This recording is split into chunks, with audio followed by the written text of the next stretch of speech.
Bom dia, boa tarde, boa noite, pessoal. Aqui é o professor Ziel. Vamos dar continuidade à nossa aula de citologia. Nós já vimos constituição de membrana, já vimos transporte de membrana passivo e ativo, já vimos citoplasma e citoesqueleto. Agora nós vamos para a funcionalidade das células. Então vamos falar sobre as organelas. Nós vamos estar vendo aqui todas as funções de uma célula, tá? Então, todas as funções conhecidas dentro da célula são organizadas por organelas. Então, a gente sabe que a organela é uma unidade funcional dentro da célula. Isso constitui, por exemplo, a função do que a gente conhece como a função dos nossos órgãos, por exemplo. Então, a organela vai ser um mini órgão dentro da célula. Então, elas vão estar mergulhadas no citoplasma e elas vão ter distintas funções, onde nós temos o ribossomo, os retículos endoplasmáticos, complexo de Golgi, lisossomo, mitocôndria, peroxissomo, centríolos, plastos e o vacúolo. Lembrando que o que vocês têm que ter por nota é o seguinte: as células elas vão ter organelas classificadas em dois grupos. Uma são as células que vão ter organelas membranosas e aquelas que não são membranosas. O que é uma organela membranosa, professor? É uma organela que vai ter membrana. Então, dentro da membrana da célula existem organelas e essas organelas também têm membrana plasmática, ok? Então vamos lá. Ribossomos. O ribossomo, gente, é uma organela bem pequena, certo? E ela vai ter como principal função síntese de proteína. Então, aquelas proteínas que a gente estava vendo no primeiro bimestre, dentro da célula, ela é sintetizada pelo ribossomo. E esse ribossomo, ele vai ter uma constituição, tá, de membrana, onde ele vai ser recoberto por uma membrana bem fina e ele vai ser caracterizado por estruturar os aminoácidos por uma ligação peptídica e daí formar proteínas primárias, proteínas secundárias, proteínas terciárias e quaternárias. Normalmente ela vai estar... Gente, desculpa pelo barulho, porque eu moro numa avenida, então o pessoal resolve fazer bastante barulho aí fora. Então, como eu disse a vocês, o ribossomo ele está diretamente vinculado a outra organela, que a gente vai estar falando agora há pouco, que é o retículo endoplasmático, tá? E também guardem esse nome, porque quando a gente vai estiver vendo sobre reprodução e síntese de proteína, elas vão estar diretamente vinculadas, tá? A próxima é o retículo endoplasmático. O retículo endoplasmático ele vai ser dividido em dois tipos: o granular e o liso. Dependendo da nomenclatura, você também pode encontrar como granuloso e não granuloso. Normalmente é uma organela que ela está revestindo, ela está cobrindo o núcleo, tá? Ela vai ser composta por uma dupla camada de membrana. Então ela tem uma membrana externa e uma membrana interna, tá? E ela vai ter diferentes funções dependendo do seu tipo. No caso do rugoso, ele está diretamente ligado à síntese e armazenamento de proteínas, enquanto o retículo endoplasmático liso ele está diretamente ligado à síntese de lipídios, de gorduras. Então, quando a célula precisa produzir proteína, quem produz a proteína dentro da célula? Ribossomo. Quem armazena, quem é que vai maturar, preparar essa proteína para o seu destino final? Retículo endoplasmático rugoso. Quem é que vai produzir e estocar gordura, lipídio? Retículo endoplasmático liso. Ok? Então, no caso, você vai ter aqui o núcleo, bonitinho, aqui em amarelo. Esse daqui já seria o retículo endoplasmático rugoso ou granular. Cada pontinho desse aqui, gente, vai ser o ribossomo. Ele é bem pequenininho. E esse aqui mais solto seria o retículo endoplasmático liso ou não granular. Agora a gente vai estar vendo essa estruturinha aqui, ó, que é o retículo endoplasmático, esse aqui é o complexo golgiense. Ele é constituído basicamente de bolsas ou cisternas, camadas que se intercalam umas sobre as outras, tá? Geralmente em formato achatado, e elas são envolvidas por uma membrana lipoproteica, da mesma constituição da membrana citoplasmática. Geralmente o complexo de Golgi, ou complexo golgiense, ele tem como função armazenar, maturar o processo proteico. Então, você tem uma produção, você tem uma armazenagem, você tem uma por parte do retículo endoplasmático rugoso e do ribossomo. Agora, quem é que vai endereçar ele para determinado local é o complexo de Golgi. O complexo de Golgi também ele está diretamente atribuído à formação de uma estrutura chamada acrossoma. O acrossoma é uma estrutura, certo? Muito importante para o espermatozoide, porque ele vai ser uma bolsa que vai conter enzimas digestivas que vão auxiliar o espermatozoide. Aí vocês devem estar se perguntando: professor, mas para que um espermatozoide vai precisar de enzima digestiva? Muito simples. Esse acrossoma, que nada mais é do que o complexo de Golgi modificado, ele vai guardar enzimas digestivas e vai fazer a composição da cabeça do espermatozoide. Quando ele está lá nadando, procurando o óvulo, assim que ele encontrar, ele precisa entrar no centro do núcleo do óvulo. Mas como é que ele vai fazer isso se tem uma barreira, uma membrana? Simples, ele vai romper esse acrossoma, liberando as enzimas digestivas, e elas vão dissolver a membrana citoplasmática do óvulo. Nisso ele vai entrando dentro foi ótimo. Ele vai entrando no óvulo até chegar ao seu núcleo, onde vai haver a fusão dos seus núcleos, óvulo e espermatozoide, na concepção de um zigoto, tá?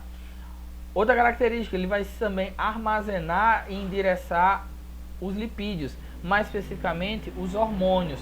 Então, quem vai fazer a base dos lipídios? Retículo endoplasmático liso. Porém, quem vai moldá-lo em um hormônio? Complexo de Golgi. Ok? Então, normalmente, essas estruturinhas são bastante características na célula animal. E na célula vegetal, professor? Na célula vegetal nós temos a armazenagem de carboidratos. Então, os açúcares vegetais, eles ficam estocados no complexo de Golgi do vegetal. Lisossomo. O lisossomo, gente, é uma organela muito importante para a célula, porque ela vai desempenhar duas funções. A primeira, digestão, e a segunda, defesa da célula. Então, ela vai constituir, junto com a membrana, uma estrutura que nós chamamos de fagossoma ou pinossomo. Professor, mas eu lembro dessa estruturinha. E lembrar mesmo, porque a gente viu isso na aula de transportes de membrana. Para quem não tiver lembrado, volta umas aulinhas atrás, meus alunos, no caso no Google Class. Para a galera que está assistindo isso aqui no YouTube, vai estar, cadê? Aqui no cardzinho, tá?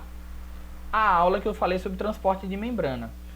Então, o fagossomo vai estar formado pela membrana, ele vai formar uma bolsa, e dentro dessa bolsa esses lisossomos vão entrar dentro.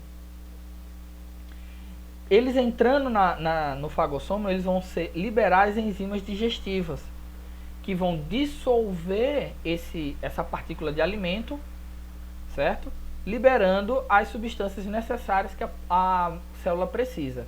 Professor, mas o senhor também tinha falado que ele é importante para a defesa do corpo. Sim. Quando uma célula se sente ameaçada, ela também fagocita o seu agente estranho, o seu agressor.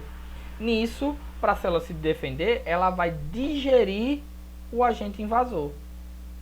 No que ela vai digerir, ela vai tirar os nutrientes, as partículas essenciais, e o resto ele vai fazer exocitose. Ok? No caso, essas células têm como função digestão e o que? Autólise, no caso, defesa do corpo. Professor, e no caso de morte celular? Também é jurisdição do lisossomo. O que acontece? O que é uma morte celular? Uma morte celular é quando a célula morre, só que ela não vai morrer do nada. Geralmente quando a gente fala de autólise, é uma morte celular programada. O nosso corpo programa certas áreas do corpo para morrerem. O que acontece? Vou explicar. Vamos lembrar da seguinte situação. Quando nós estamos nos desenvolvendo dentro da barriga da mãe da gente, os nossos dedinhos, deixa eu quadrar aqui, nossos dedinhos, eles eram unidos, pareciam um pezinho de pato. Onde essa estruturinha aqui, ó, ela vinha até aqui em cima, unindo os dedos. Essa estrutura que unia os dedos nós chamamos de membrana interdigital. É comum em embriões, sendo que nós, na maioria das vezes, não nascemos com essa membrana interdigital, nós nascemos com o dedinho separado. O que acontece? Ocorre uma autólise da membrana interdigital. Ela vai o quê? Degradando as células até elas virem aqui para baixo. Essa partezinha aqui morre. É uma morte programada. Ok? Mitocôndria. Gente, mitocôndria vai ser um assunto bem desenvolvido que a gente vai ver mais pra frente quando a gente estiver vendo respiração celular, ok? Então, grava bem essa parte aqui. Então, a mitocôndria, perdão, ela vai possuir duas membranas. É uma organela membranosa com bicamada. O que acontece? Ela tem um formato mais alongadozinho, tá? Ela vai ter essas reentrâncias que nós chamamos de cristas mitocondriais, que é nesse processo que ocorre a produção de energia, a produção de ATP. Que a gente vai ver mais para frente, a gente vai ver a glicólise, a gente vai ver cadeia respiratória, tudo bem direitinho. Qual é a função da mitocôndria? Essa mitocôndria ela vai ter a função de produção de energia. Ela vai pegar o alimento, os nutrientes vindos da digestão, vai processá-lo e produzir energia, que é o que o corpo precisa para desenvolver as suas funções. Ok? Então, ela vai estar diretamente vinculada à respiração. Então, ela vai estar diretamente atrelada aos seres o quê? Aeróbios. Indivíduos que utilizam o oxigênio como fonte de energia, ok? Como ingrediente. Agora vamos para os peroxissomos.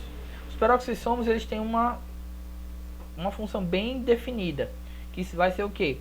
Eles vão degradar resíduos digestivos. Como assim? No ato que a gente está se alimentando, no processo de digestão, é muito comum como resultado liberar substâncias tóxicas, como por exemplo o peróxido de hidrogênio.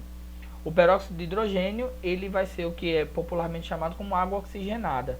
A gente produz água oxigenada no nosso corpo?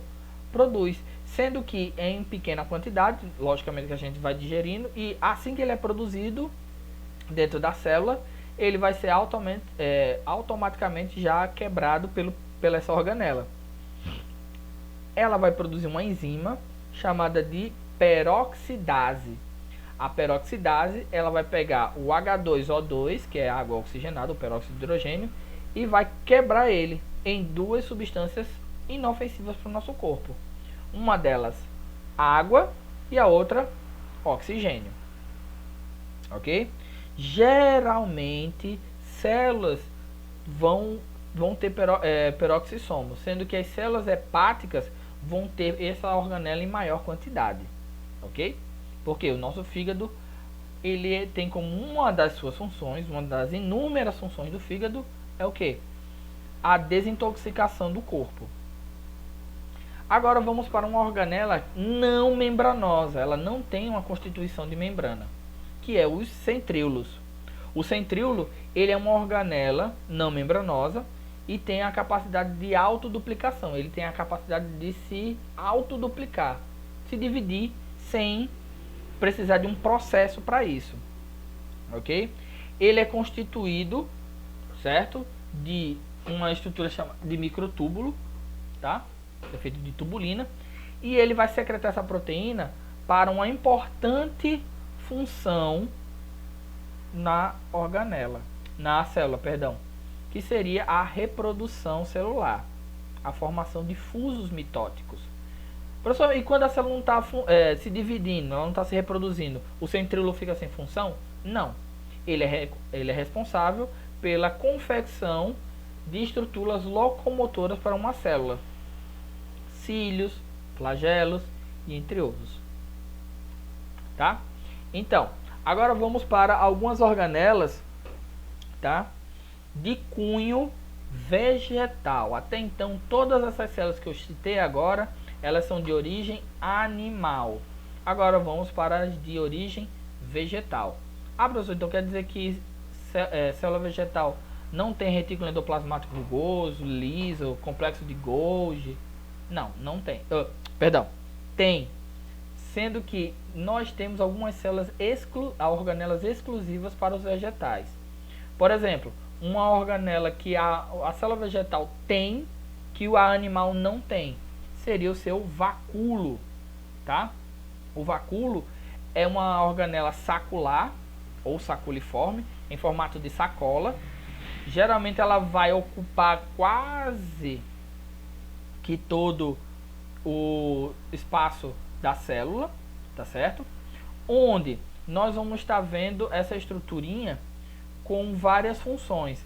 Por exemplo, ela vai ter função digestiva, ela vai ter uma função pulsátil, então ela vai controlar o equilíbrio osmótico da célula. Também a gente viu isso naquela aulinha de transporte ativo e passivo, vai estar aqui, vai estar aqui em cima no card. O pessoal dos meus alunos vão estar vendo isso no Google Class também. E também ele vai ter a função de suco celular. Geralmente é uma célula que é uma organela que vai ter a capacidade de armazenar água, ok? Então, outra organela exclusiva para os vegetais é o plasto, ou também conhecido como cloroplasto. Gente, se o cloroplasto ele é de exclusividade vegetal, a mitocôndria é de exclusividade animal. Ambas vão ter a mesma função, sendo que uma é para animal, o outro é para vegetal. E os seus processos são diferentes. Enquanto a mitocôndria usa uma cadeia respiratória, o plasto ele vai utilizar um sistema que nós chamamos de fotossíntese. Ok? Dentro do plasto, do cloroplasto, é uma organela que vai estar dividida em algumas porções. Cada disquinho desse é o que nós chamamos de grânum. O grânum é a unidade energética do cloroplasto, onde é nela que vai realizar o processo de fotossíntese, que também nós vamos ver mais para frente, ok? Então, nós temos aqui o grânum. Quando nós temos um conjunto de grânum, nós temos uma grana. E um conjunto de granas forma um plasto. Dependendo do tipo de vegetal, esse plasto ele pode ter colorações diferentes, pigmentos diferentes. Por exemplo, se o vegetal ele não apresenta coloração, ele vai ser essa estrutura, essa organela vai se chamar leucoplasto. Se Se elas vão ter colorações diferentes, ela vai ser um cromoplasto. Esse cromoplasto, dependendo do tipo do pigmento que vai ter dentro, ele vai ter cores diferentes. Ele pode ser um xantoplasto, que é um vegetal que vai ter coloração amarelada, um rodoplasto, que vai ser, ou um caratenotoplasto, que ele vai ter carotenoide, ou uma pigmentação avermelhada ou alaranjada, e entre outros. E o mais comum é o cloroplasto, é aquele que vai ter o pigmento verde comum aos vegetais, ok? Então, gente, dá uma voltadinha. Então, ficamos por aqui. Para os meus alunos, vai a descrição da atividade de vocês no Google Class, tá? O pessoal que está assistindo pelo YouTube, tá? Eu vou deixar nos cards as indicações de vídeo, tá? Deixa o seu like, não deixa de se inscrever no canal e deixa aquele seu comentáriozinho maroto aqui embaixo. E eu vejo vocês até a próxima.